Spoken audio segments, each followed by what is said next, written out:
তো আজকে হলো ফাদার্স ডে, আমি আর আমার দাদা এখন বেরিয়ে পড়বো কেক নিতে। তো কেকটা নিয়ে তাড়াতাড়ি যাব, কারণ বাবা 7টার সময় কাজে বেরিয়ে যায়। তো তার আগে যেতে হবে, না হলে পারে বাবা কাটবেই না কেকটা। 6:45 অলরেডি হয়ে গেছে, জানি না বাবাকে পাবো কি না আদৌ। তো যেমন গাইস বলেছিলাম, বাবা চলে গেছিলো কাজে, তো তখন বিকালবেলা কেকটা কাটতে পারিনি। তো এখন দেখো বাবার রিয়াকশান কেকটা দেখে। তো এখন 12টা বাজে 10 মিনিট বাকি। তো এখনই কেকটা কাটছি, কারণ বাবা একটু আগে কাজের থেকে আসলো। কিছু করার নেই গাইস, ট্রাই করেছিলাম বিকালে কেকটা কাটার জন্য, বাট আমরা কেকটা আনতে লেট করে ফেলেছিলাম। তো কোনো ব্যাপার না, কেটে ফেলেছি 12টার আগেই।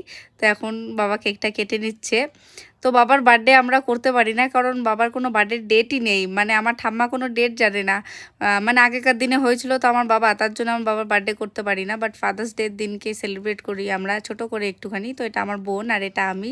তো আমার বাবা খুব খুশি হয়ে গেছিলো, কেক নিয়ে এসেছিলাম বলে। ছোট্ট জিনিস করেছি, মানে মন থেকে, এটাই অনেক। তো আমার বাবা তো খুবই খুশি হয়ে গেছিলো। তো তোমাদের কেমন লাগলো কমেন্ট করে জানিও। তোমরা তোমার বাবাদের জন্য কি কি করেছো কমেন্ট করে অবশ্যই জানাবে।